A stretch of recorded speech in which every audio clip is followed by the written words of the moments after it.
却愿意把别人送给他那样珍贵的礼物捐献给国库。你二人谁更忠君、更爱国呀？若连自己都不能坦诚相待，如何谈得上忠君爱国？司马大人善于交际，多得人称赞，连皇上都以他为荣耀。而我却深知自己自私懒惰，心胸狭窄，应付自己已经很难，实在做不到八面玲珑。皇上若果真认为司马大人此举为忠君爱国，那我嵇康更无话可说。此君此国，不忠也罢。皇上请息怒，嵇康为人一向如此，他若会讲几句顺耳之言，皇上反而看不到他犀利的文采了。司马大人，你是不是带了高人要面见皇上？启禀皇上，臣闻听皇甫谧不顾皇子安危，却跑去大闹贞节牌坊落成典礼，臣深感痛心，特地带来青牛道士封衡为皇子诊治。道长有把握治愈皇儿的顽症？贫道勉力一试。真难为你们从哪儿找来的这样的道士？启禀皇上，封衡道长久居山林，深藏不露，若有失礼之处，还请皇上恕罪。此事要归功于梁氏草春堂公子梁柳，此人与他颇有渊源，当年曾断言梁公子能救万人之命，而梁公子又恰好生于药剂之家，岂不是天意如此吗？原来你是梁庆邦之子啊！草民参见皇上。说起今日贞节牌坊大典，也与你有些关联。若不是当初朕多事，你早已娇妻在旁了。朕记得你对朕与香菱的态度，尚有许多不满吧？回皇上，小人之前确实与皇甫谧之间有些矛盾，有的时候口快失言，但是皇上的决断意义深远。香菱能够得到皇上赏赐的贞节牌坊，是他的造化。小人以后绝对在与他之间毫无牵扯。从今以后，小人心服口服。皇上圣明，有些人深受皇恩浩荡，却不肯珍惜，当真可恨。仗着自己有几分才气，便不知天高地厚。还有那皇甫谧，进宫诊治几次，也未见得有什么高见，却一再挑战皇上天威。现在有了封衡道长，依臣之见，此人再留无用。所谓的道士，不过懂些养生之法，如何能治皇子顽症呢？皇甫谧自有学医，深会医道，他若说治不好，你就是请1000个、10000个道士来，也是白搭。我看你是居心叵测。皇子身份尊贵，哪怕有1/1000的可能，也要尝试。岂容你在这儿妄加揣测？我只是说出常理，这与皇子身份尊贵不尊贵有什么关系？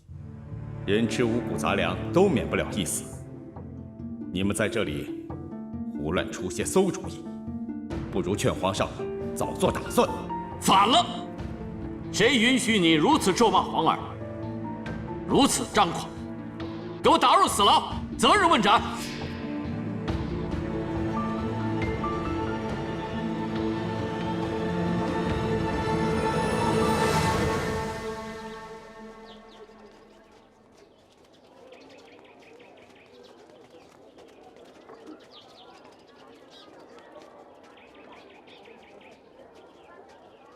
妹妹，我看你不像个糊涂人，可是你怎么就看不清梁柳的真面目呢？真面目？现在的人哪里还有什么真面目啊？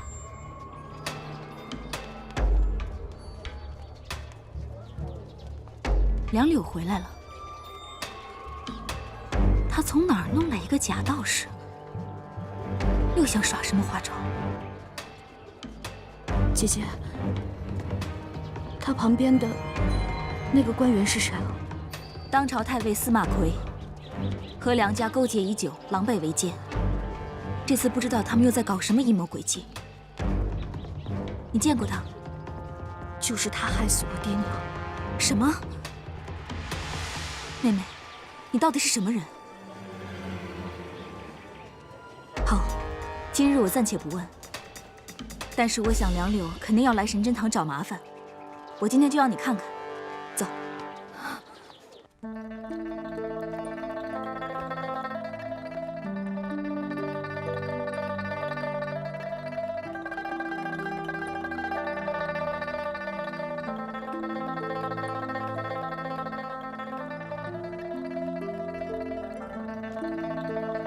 喂，别难过了，啊？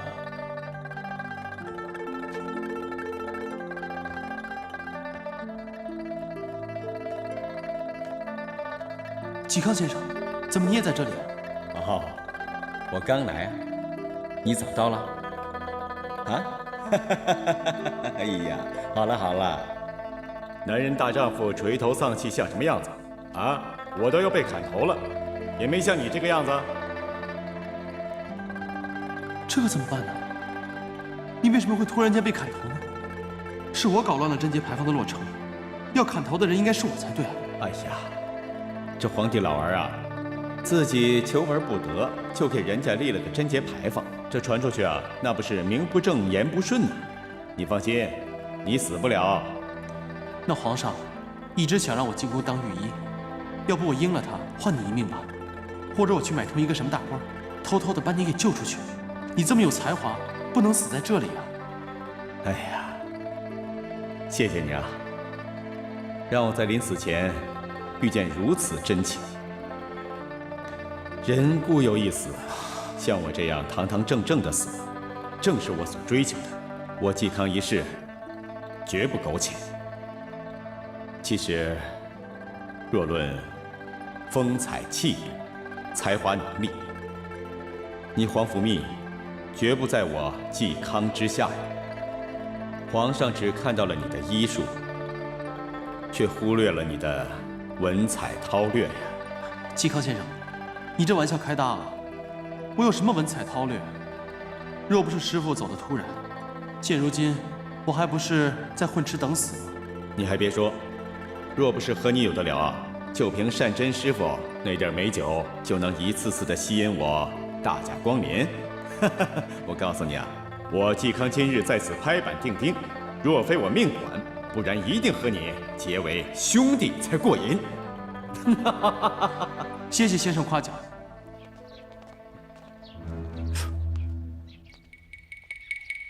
哟，这刚立了贞节牌坊，也没什么变化呀，日子照过呀。你又来干什么？这街里街坊的，我为什么不能来啊？我过来看看啊。梁柳，你又在打什么坏主意？香菱，每次不要把我想的那么坏，我是真的过来串串门而已。你来就没好事。说吧，又来打听什么消息啊？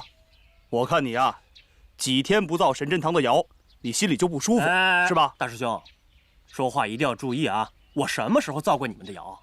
反倒是你们神针堂总造我草春堂的谣吧？为什么那些药农不到我们草春堂来卖药啊？什么意思啊？梁柳，你们草春堂收药草时压制压价，卖出时却又以次充好，漫天要价。不是神针堂不让老百姓去你们那儿买药，而是你们的药老百姓们实在是买不起。买不起那是活该。吃药就得花钱，看病就得吃药，吃不起就别花钱啊，这有什么好指责的？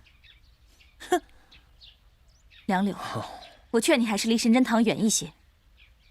香菱，我不太明白你的意思。你身上太臭。你还不快滚！滚！说话注意点啊！我今天要不是看在香菱的份上，饶不了你。哼！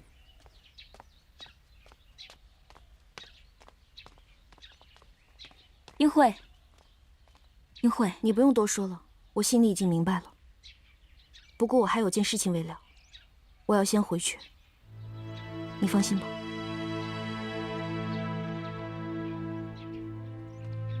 英惠，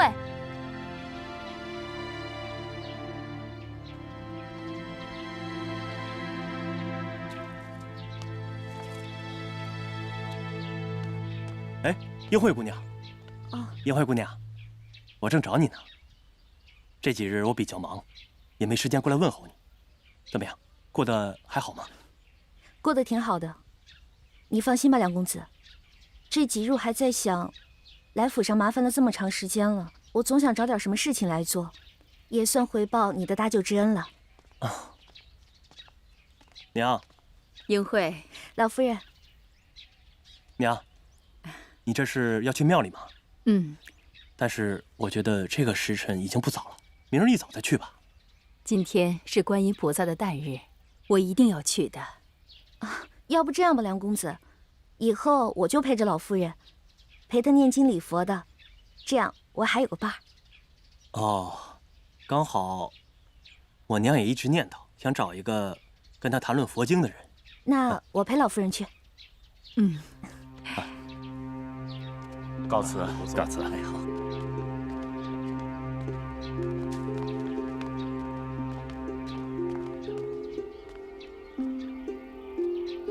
属下觉得奇怪，以往司马奎大肆收受贿赂，巨额钱财进了太尉府，便消失得干干净净，毫无破绽，完全查不出运往何处。这次为何冒险主动上交？这正是他的高明之处啊！一手拿，一手送，懂得拿捏分寸，张弛有度，不能碰了皇上的底线。不过这次，他自己把好东西悄悄留下，把不稀罕的送给皇上做人情。殊不知，却被暗藏的银铃泄了密。这真是聪明反被聪明误，他栽在了自己的手里。大人，还有一事，那2名送礼的商人已被打入死牢。死牢？什么罪名？罪名含糊，只立了个私营贩卖的名目。这又是唱的哪一出啊？那2人虽然故意掩人耳目，扮作西域商人，但属下看着像个熟人。谁？胡安。胡安。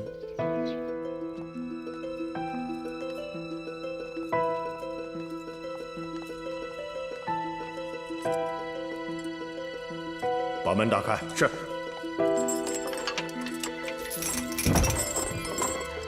请。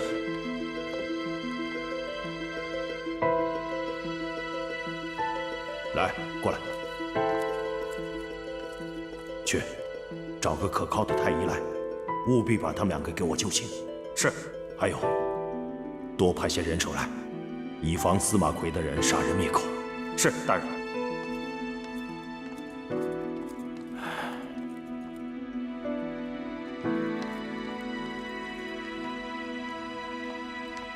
王大人，皇甫谧。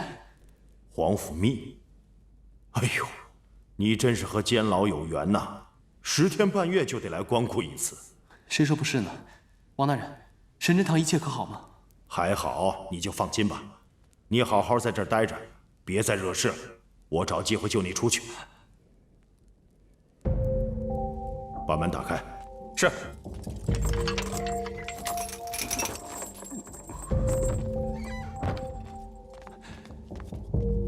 谢谢你，王大人。嵇康先生还在旁边，可否一同把他带走？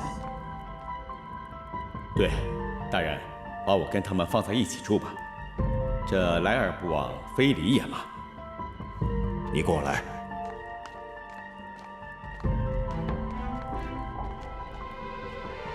你把他们俩给我治好。可是我没有银针在手。这不用你担心，我来想办法。好，来人，在。把他们俩抬到皇甫先生的房间。是。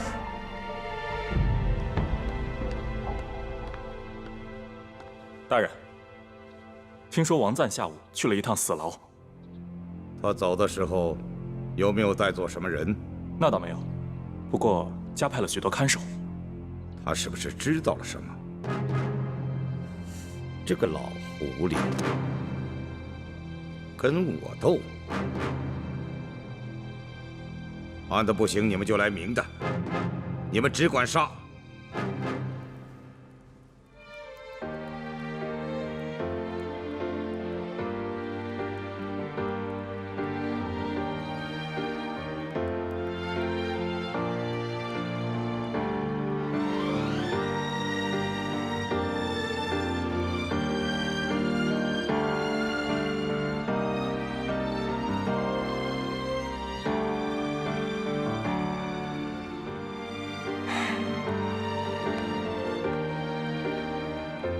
我看呢，你是拿他俩当试验品，供你练习呢。这样你都能看得出来，厉害了。小心，别给扎死了。我的针灸呢是用来救人的，不是用来杀人，怎么可能扎死他们？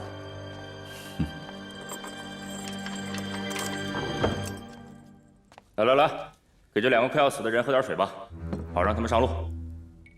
哎，你们几个怎么在一起啊？不管你们了，这水你们自己喝。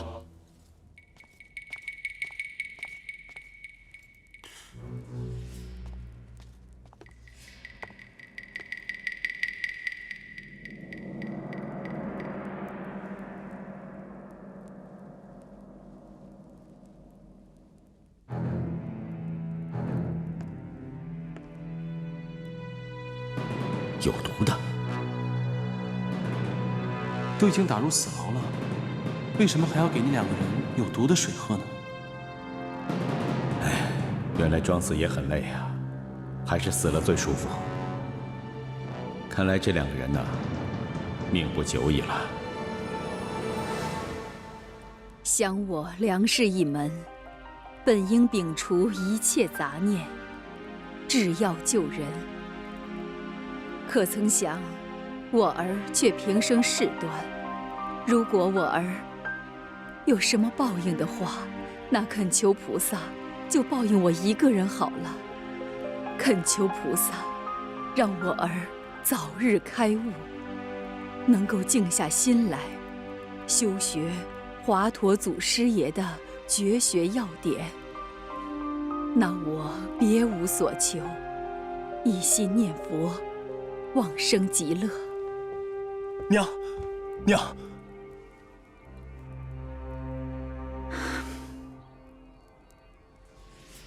我千叮咛万嘱咐，要你不要去惹那个风恒，你却不听我的，弄个假的来，你到底在做什么？娘，你胡说什么？英惠姑娘，早些休息吧。是，梁夫人，那我先走了。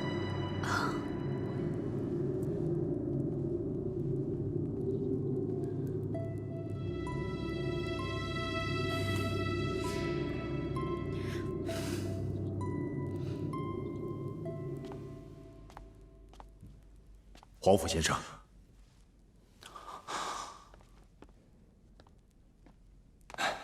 大人，他们怎么样？情况不妙，他们都被人下了药，一个昏迷不醒，另外一个是伤了声带，说不了话。那怎么办？我一定要让他们说话。啊，那既然这样的话，麻烦你帮我去找香菱姑娘，跟她要些东西。当你见到她的时候，就比划这个手势，她就明白了。这样？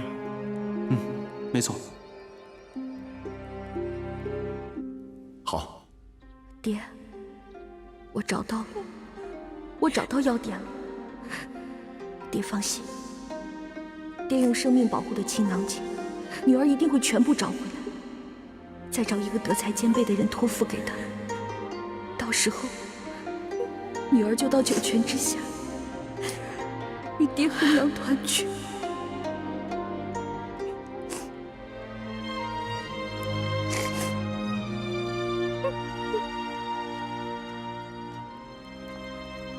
静儿，静儿。哦，香菱姐，你怎么样？还好吗？在这儿能吃得饱吗？我好得很，睡得着，吃得香。你呢？他们没有为难你吧？没有，我看那牌坊就一直摊在那里，长辈们也没有再来过。那就好。季康先生，你也在这里啊？你多保重啊！生死有命，香莲姑娘，不用为我难过。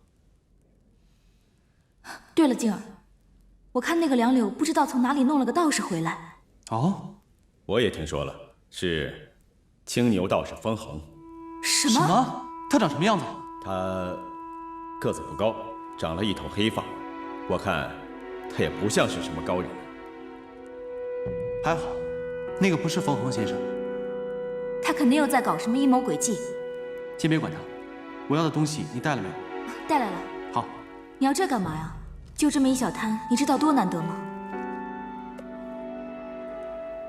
王大人对我们神真堂对我有恩，他让我医治好的人，我必须把他治好。行了，这个地方我不能待太久了，下次我再来看你。给，这是给你们带的一些吃的。我得走了，保重。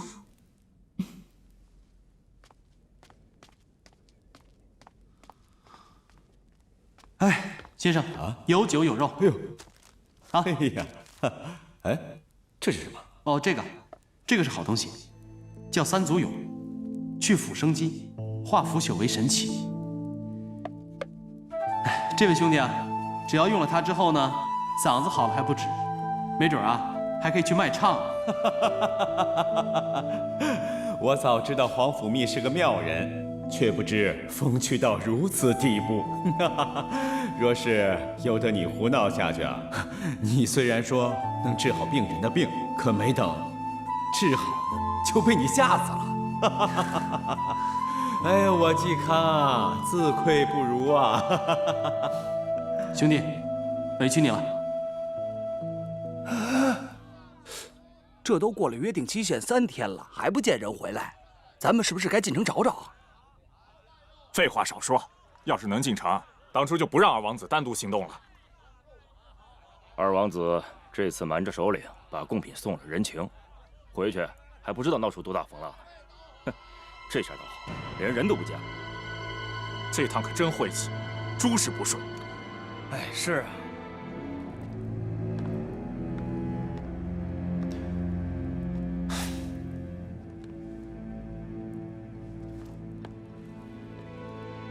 兄弟，你现在可以说话了。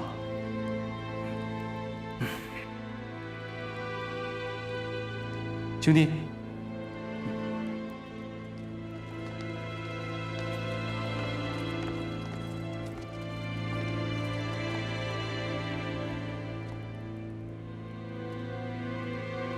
虎安，我没认错吧？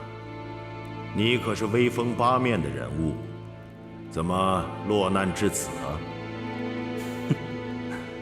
王大人，我知道你与司马大人一向不和，这件事我没想过你会帮我。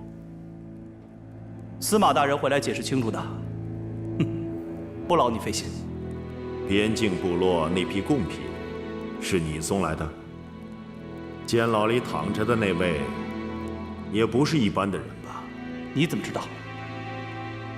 司马大人也是刚刚知道此事，莫非他因为这件事受了牵连？你太天真了，都什么时候了，还替别人担心？我告诉你，司马奎就没打算保你，他早就把你送来的东西充公了。不过，据我所知，那里面少了一块难得的宝物——通天玉。通天玉。不错，通天玉的事不但我知道，司马奎也知道，就连皇上也早早得到了消息。现在我问你，那块玉在哪儿？我不知道，我真的不知道。在司马奎的心里，没有永远的朋友，只有永远的利益。我就跟你明说了吧。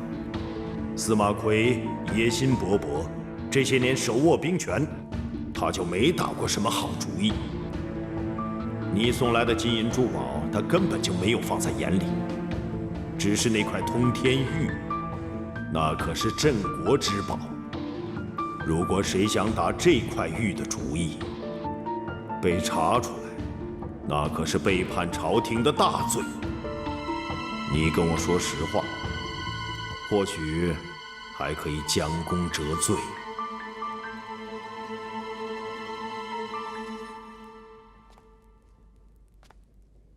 嘿，二王子，二王子，二王子，你怎么了？洪府先生，快来救救他！快来啊！哦，二王子，二王子，二王子！嘿，二王子。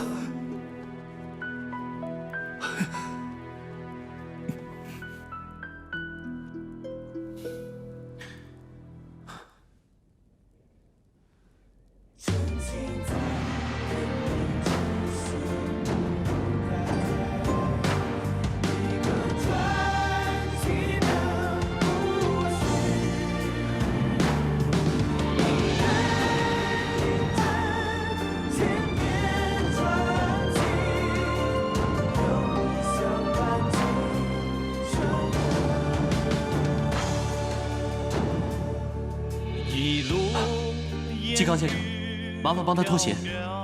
哦，好，快快快！一根银针有着多少故事，千年传奇，有你相伴，进深渊，庆冬天，阵风瞬息万变。我的心中恒在。漫漫苍穹梦一回，柔情似水，苦苦追随。千年间一瞬间，多少情缘红尘缘，真情在。洪府先生，醒了。先生，多谢。千年传奇的故事。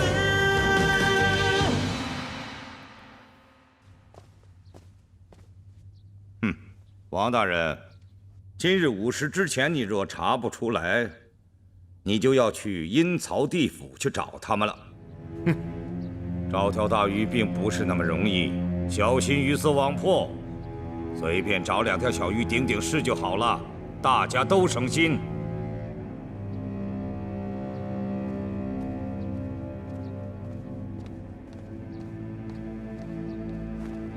王大人。啊，皇上还没来呢，这会儿啊还在后宫呢。李公公，我有急事，劳烦通报一声。哎呦，不是我不帮大人，今儿要是在皇后那儿啊，我立马就去。可是今儿在丽妃娘娘那儿，估计一时半刻来不了，大人就耐心慢慢等吧。哎呀，我说了这么多，你怎么就不着急呢？早就跟你说过了，司马奎那人靠不住。你不是说有个什么王大人在拉拢你吗？依我看，不妨信他。有的时候，敌人的敌人就是朋友。哼，这年头谁都靠不住。他们俩斗了那么多年，不过是拿我当个过河卒用罢了。我还是想回西域去，当我的总兵。天高皇帝远，那多自在啊！可惜再也回不去了。早知道，咱们就不该来这么一趟。哎，你看，难为他长成这副德行，内心倒如此不堪一击。这大男人呐，唉声叹气像什么样子？要活便活，要死便死，啊，这有什么大不了的？若是觉得活得痛苦啊，倒不如早点死了，来世啊，托生出一头猪，啊，也比别人利用的好，活得这样窝囊。哎，你说谁啊？谁托生成猪啊？哎呦，我又没说一定变成猪，变成驴也可以嘛，只要不变成人啊。连活命都不愿意争取的人，有什么资格谈下辈子？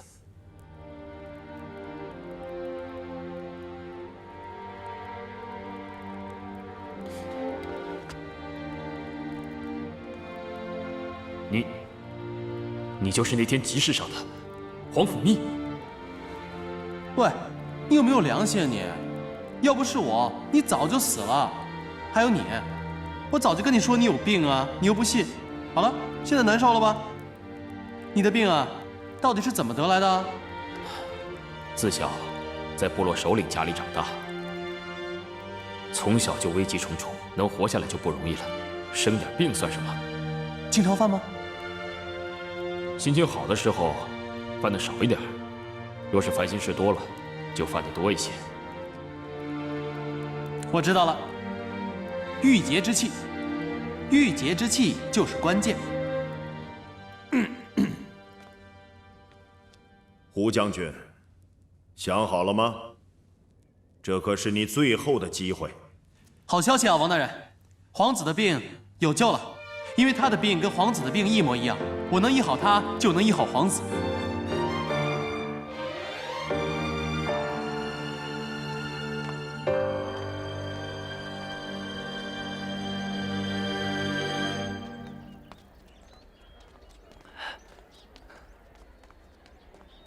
放了我！我根本就没有罪，你们快放了我！放了我！司马奎，你这个小人，卑鄙无耻的小人！我要见王大人，王大人在哪儿？王大人，我全招了，快救救我！我是冤枉的。奉天承运，皇帝诏曰：边境内乱，导致西域奸细趁机混入皇城，致使百姓终日人心惶惶。现以悉数抓捕，今日50斩首示众，特此昭告天下，以慰人心。钦此。时辰已到，行刑，斩！刀下留人。这什么来人啊？这不是王大人？不知道。对呀，他是出什么事了呀？不知道。也不知道。他手里拿的，不知道要干什么。拿的是什么？是啊。皇上有旨。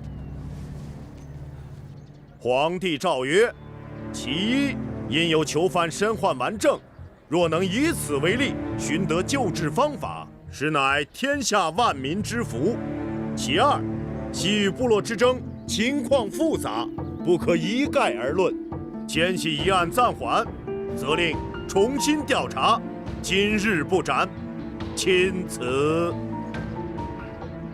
遵旨。吾皇万岁万岁万岁！松绑。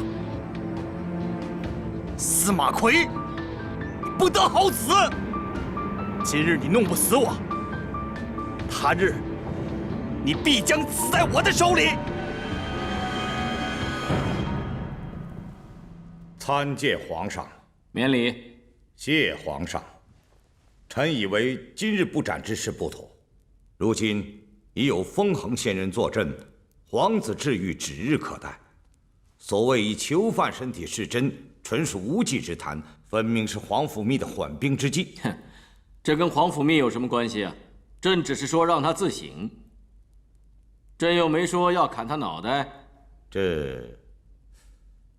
皇上，他肯定是想借此机会为嵇康说情。那不可能，此事与嵇康更无关系。朕心中有数，你就别再说了。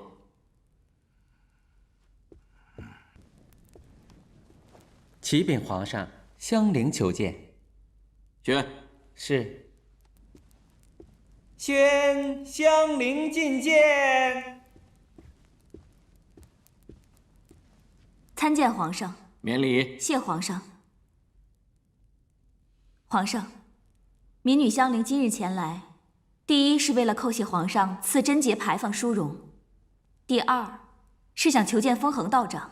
皇上，风恒仙人久居山林，不喜与人闲谈。再说了，你是何等身份，竟敢见风恒道长，真是可笑。你为何想见风恒道长？回皇上，民女幼时曾有幸见过风恒道长，他老人家教了我一套辟谷妙法，此法需以汤药辅佐。香菱愚笨，其中几味药忘记了。如今听闻道长出山，所以特来拜会。哦，不过那风恒道长可是司马大人的客人，你呀就得问他了。皇上，民女刚才在殿外求见的时候，刚好听见了几句皇上与司马大人的为难之处，民女斗胆向皇上献一个两全其美之策。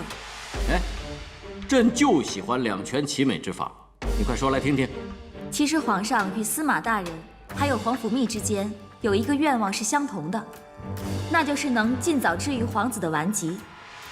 既然如此，那么所有的问题都不再矛盾。似乎风恒道长也并无完全的把握治愈皇子。皇甫谧又说找到了囚犯做尝试，那么最稳妥的办法就是让风恒道长和皇甫谧一同出手救治囚犯，比一比谁更高明，看谁最先找到治愈皇子的办法。好。司马奎，你去通知风恒道长，让他准备准备。王赞，你去告诉皇甫谧，让他也准备一下。皇上，皇甫谧还关在监牢里吗？哎呀，行了，放出来吧。要是能把人治好了，就不用回去了；若是治不好，让他继续回去反省。皇上圣明。朕要给他们摆个擂台，这名字就叫做“风恒大战皇甫谧”，如何啊？啊！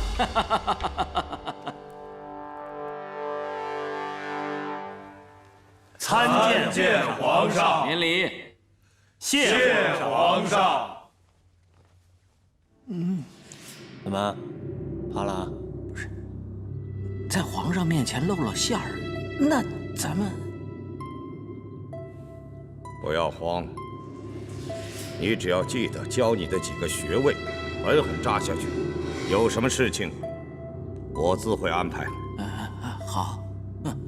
神针堂皇甫谧到。草民参见皇上。行了行了，无需多礼了。朕已经迫不及待地想看看，究竟是你青出于蓝而胜于蓝，还是风恒既胜一筹。草民遵旨。吩咐下去，带犯人施针。是。皇上有谕，带犯人。哎，哼，司马大人，梁少爷，这一位莫非就是我的师祖风恒？皇甫谧，你不用左一声右一声的风恒师祖。今天我们来是比本事的，要见真章的。来诊病了啊！再是华佗，专治各种疑难杂症。不过说来也奇怪，没想到风恒师祖跟我见过的一个江湖骗子长得一模一样。皇甫谧，皇上面前休得对风恒道长无礼。禀皇上，胡安拓跋齐带到。退下。是。你们二位开始吧。是皇上。启禀天朝皇上，我家主人旧病复发，小腿处静脉异常，疼痛难忍，实在无法行动。恳请皇上同意，由我来代替我家主人，让二位施针。启禀皇上，既然此人有救急在身，那就让胡安一人，让皇甫谧和风恒道长施针，以免我西于近邻，觉得我天朝圣威，不近人情。皇甫谧啊，你怎么说？悉听司马大人尊便。那你们谁来出题啊？禀皇上，微臣愿出此题。行，开始吧。是皇上。敢问二位，若此人和前朝魏武帝一样，得了阴风入脑之症，该当如何救治呢？这个嘛，扎针，扎针。那上去躺着吧。是。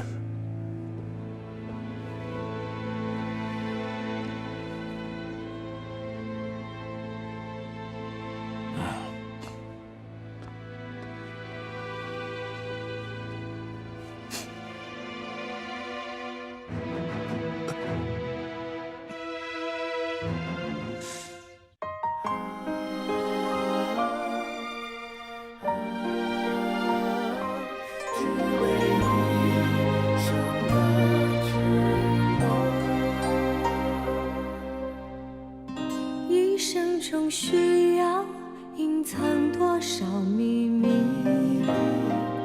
无数个辛苦和伤痛，人世间恩恩怨怨，许多悲和苦，让所有的错过随风飘走。钟情在一瞬间，曾经拥着我的肩，一生的爱无悔无怨。花开的那一刻，回忆如叶落飘飘，温暖我，为你守候到永远。一生的情需要多少承诺？一个传奇的故事，看见梦一念之间，花泪为花碎，缘来缘去，花却随风飞去。天地间，刹那间，雪花飘过我的爱。情多情，愿落花随流水。花开的那一刻，回忆如叶落飘飘，温暖我，为你守候到永远。旧梦在为情爱，花开花落花无悔，温暖我，只为一生的承诺。